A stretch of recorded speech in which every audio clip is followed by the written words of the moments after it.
महामहिम प्रधानमंत्री आदरणीय बाबूराम भट्टराय जी, मॉरिशस के कला एवं संस्कृति मंत्री माननीय मुकेश्वर चुन्नी जी, नेपाल की श्रम, पर्यटन एवं परिवहन मंत्री माननीय सरिता गिरी जी, योजना आयोग के उपाध्यक्ष माननीय मोन्टेक सिंह अहलुवालिया जी, अध्यक्ष श्री दीपेंद्र बहादुर खत्री जी, बिहार के माननीय उप मुख्यमंत्री श्री सुशील कुमार मोदी जी, विश्वविख्यात अर्थशास्त्री प्रोफेसर निकोलस स्टर्न, हमारे मंत्रिमंडल के सभी यहाँ उपस्थित सहयोगीगण, बिहार सरकार के मुख्य सचिव श्री नवीन Kumar ji, institute for human development के निदेशक श्री अलख नारायण शर्मा जी, प्रतिनिधिगण, अधिकारीगण, Bihar foundation, institute of human development और आदि से जुड़े हुए तमाम यहाँ उपस्थित फैकल्टी के सदस्यगण और इस समारोह में उपस्थित बिहार से आए हुए, बिहार के बाहर से, देश के अन्य हिस्सों से आए हुए और देश के बाहर से आए हुए सभी बिहारी और बिहार के दोस्तों, मैं तो सिर्फ आप सब लोगों का स्वागत करने के लिए इकट्ठा हूं, मैं उपस्थित हुआ हूं और मैं तहे दिल से शुक्रिया अदा करना चाहता हूं कि हमारे निमंत्रण को स्वीकार करते हुए नेपाल के महामहिम प्रधानमंत्री जी हमारा हौसला अफजाई करते हैं।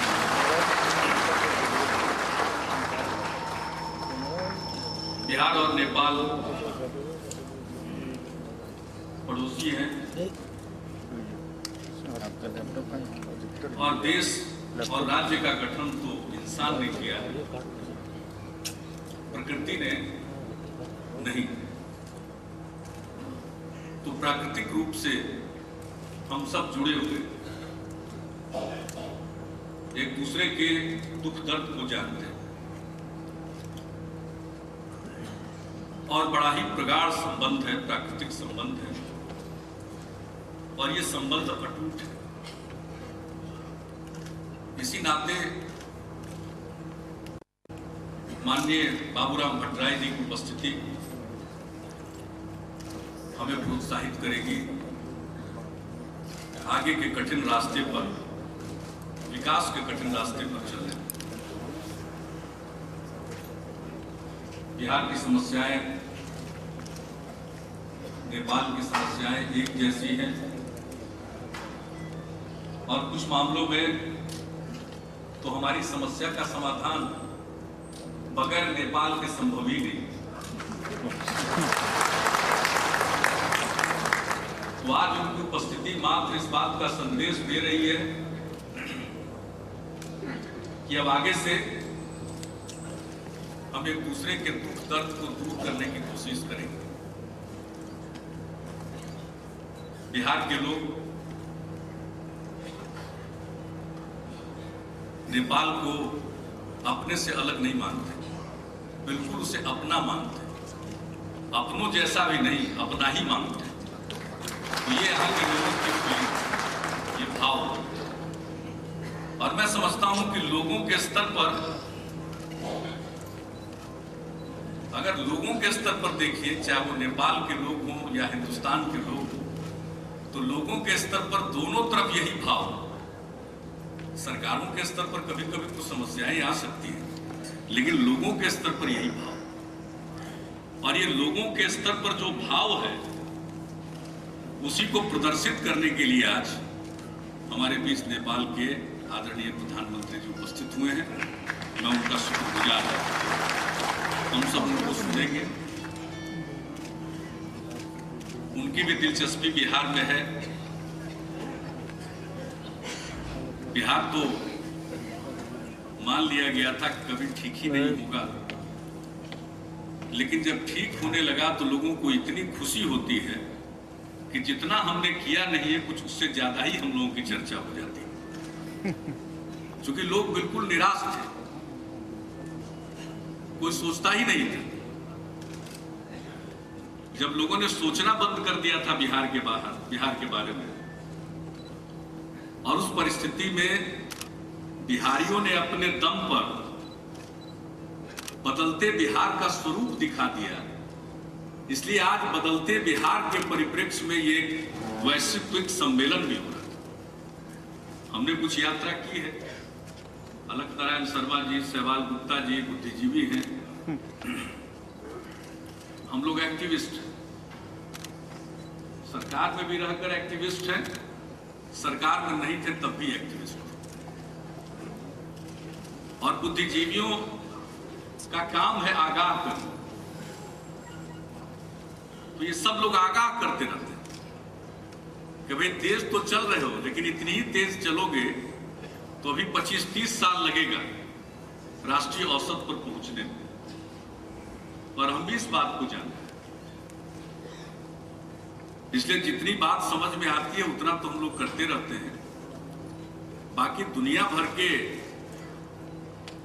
बड़े बड़े लोगों को हम लोगों ने आमंत्रित किया, और मुझे खुशी है अलख नारायण शर्मा जी के प्रयास से उसमें सहयोग किया।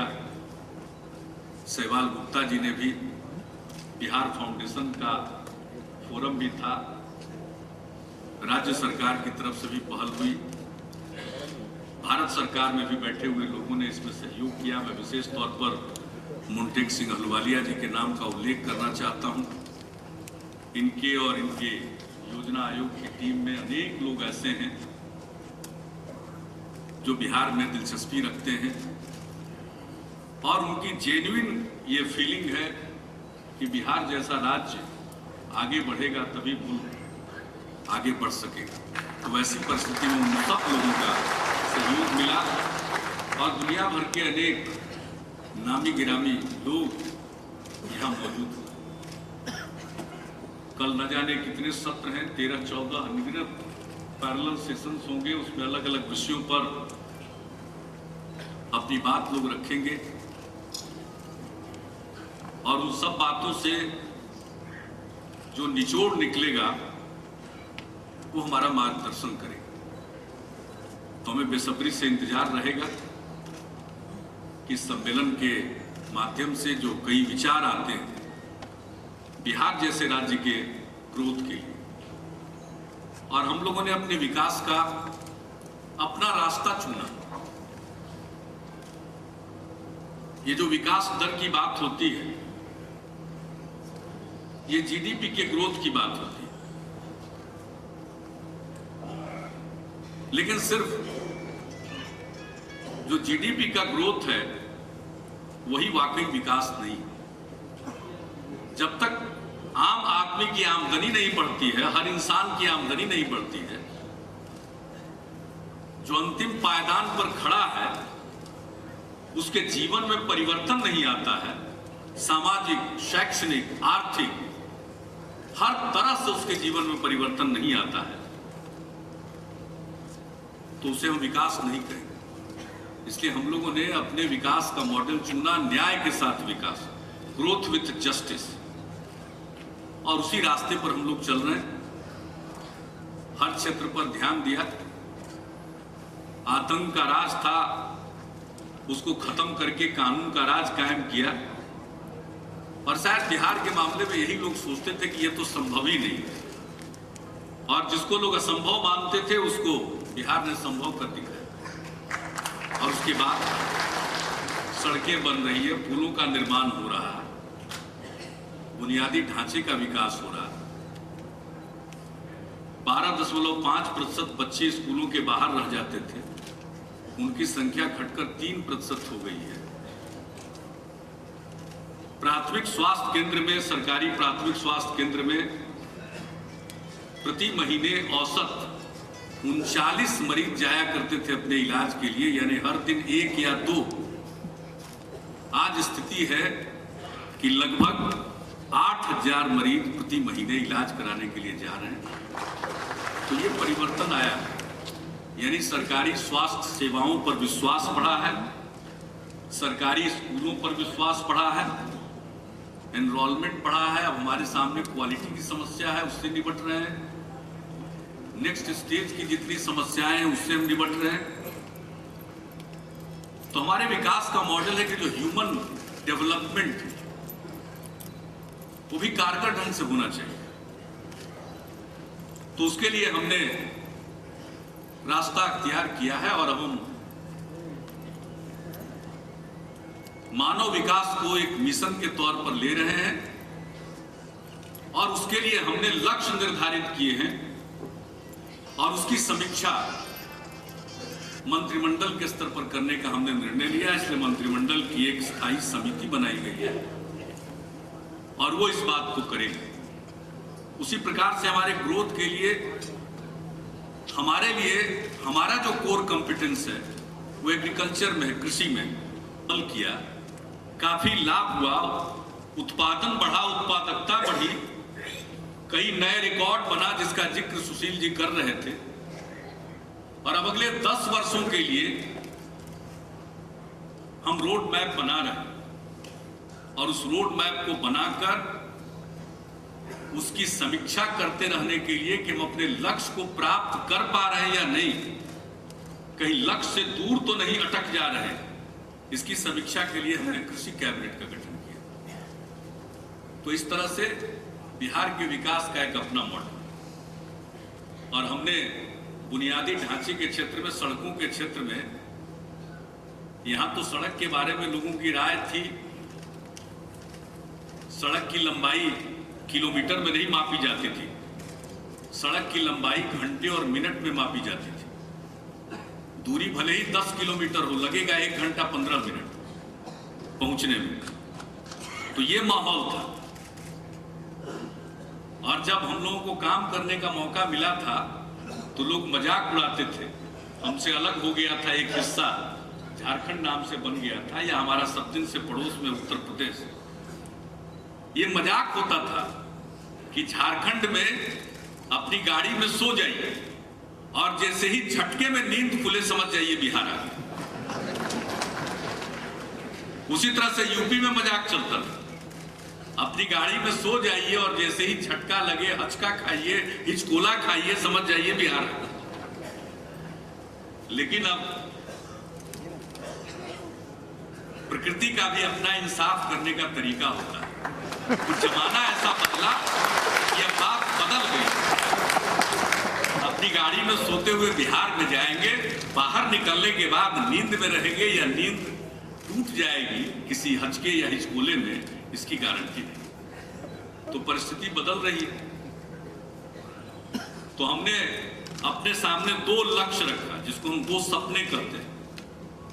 एक सपना हमने कहा कि हम बिहार के सबसे सुदूरवर्ती गांव से चलें और 6 घंटे से कम समय में पटना पहुंचे। इसका मतलब यह नहीं कि आरा से चल के 6 घंटे में पहुंचना या बेगूसराय से चल के 6 घंटे में पहुंचना।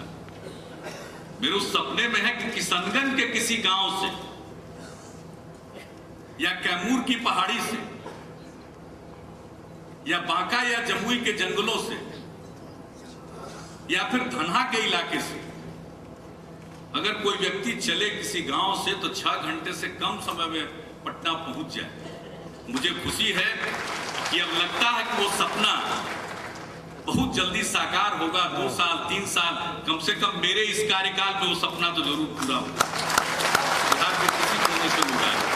और दूसरा सपना कृषि के क्षेत्र में हम चाहते हैं कि हर हिंदुस्तानी के थाल में बिहार का एक व्यंजन है।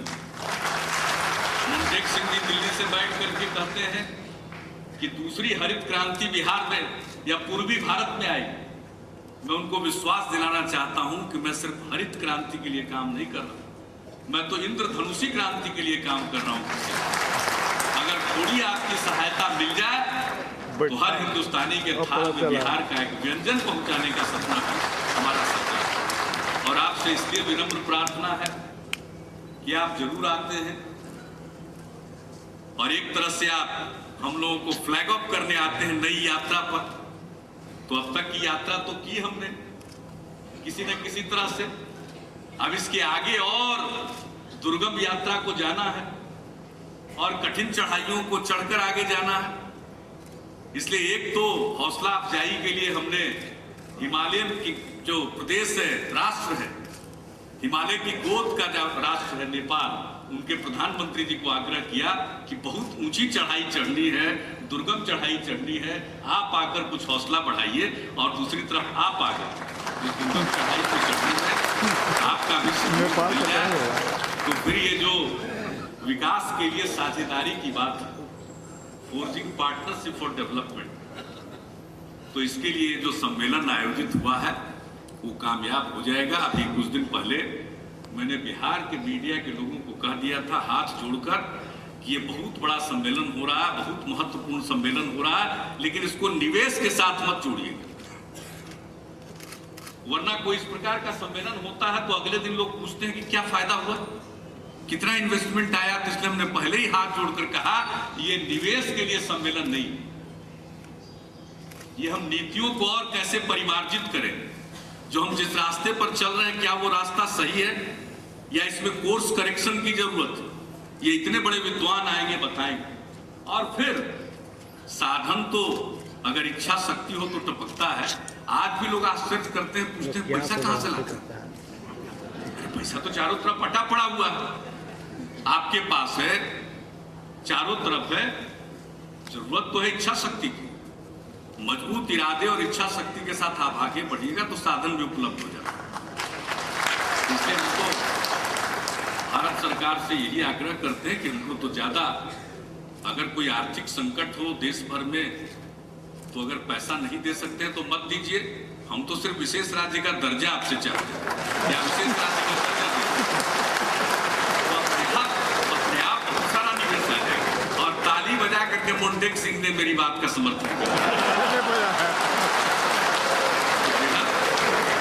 बेहद खुशी हुई है। और हमारे बीच में नेपाल में जो हमारे राजदूत हैं, हमारे प्रिय जयंत प्रसाद जी, वो भी बैठे हुए हैं। तो हम तो चाहेंगे कि आज प्रधानमंत्री जी आए हैं, इसी तरह से ये रिश्ता आगे और बना रहे, यहाँ के लोग नेपाल जाएं, नेपाल के लोग यहाँ आए, चाहते भी हैं, लेकिन आपके माध्यम से भी थोड़ा आदान प्रदान हो जाए, एक दूसरे पर भरोसा और जमे और फिर हम एक दूसरे का सहयोग करें और हम विकास में साझीदार बने।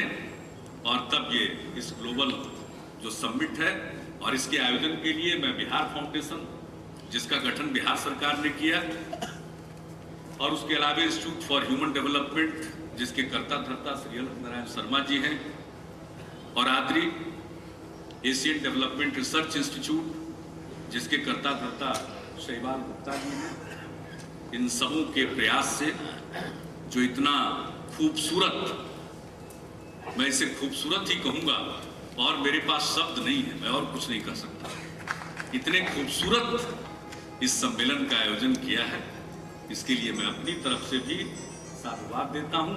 आप जितने लोग आए सबका मैं फिर से अभिनंदन करता हूं और महामहिम प्रधानमंत्री जी के प्रति आभार प्रकट करता हूं। बहुत बहुत